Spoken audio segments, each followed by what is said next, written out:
మండల కేంద్రమైన సభవరంలో అత్యధిక సంఖ్యలో 2000 మంది విద్యార్థులు ఉన్న ప్రతిభ విద్యాలయంలో Duvvada Vignan science and technology engineering కళాశాల విద్యార్థులు ఏర్పాటు చేసిన electronic display live science expo తమ విద్యార్థులను ఎంతగానో ప్రభావితం చేసిందని ప్రతిభా విద్యాలయం కరెస్పాండెంట్ ఆదిరెడ్డి రమణ అభిప్రాయపడ్డారు.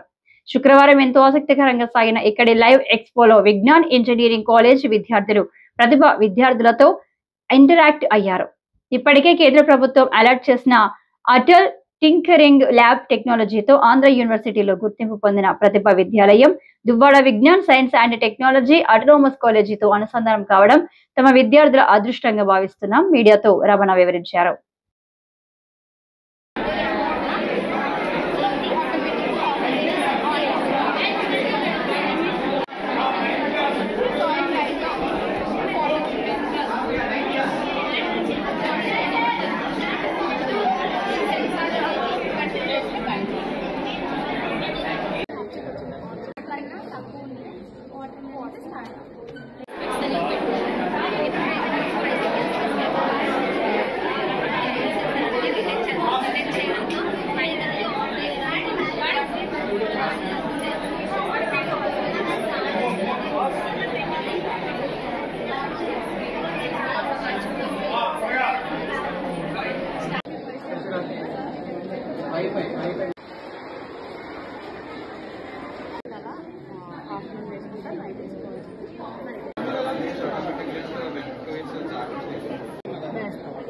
So the buzzer అనేది మోగిన తర్వాత ఆఫ్ చేయాలి.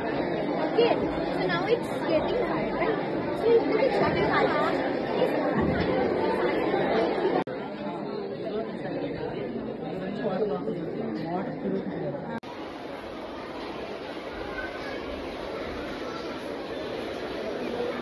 వోల్ట్ అబ్జర్వ్ చేసినా సరే అక్కడికి వెళ్తుంది మాత్రం 5 volts ఛార్జ్ అవుతుంది. ఒక పక్క ఎలక్ట్రిసిటీ కూడా జనరేట్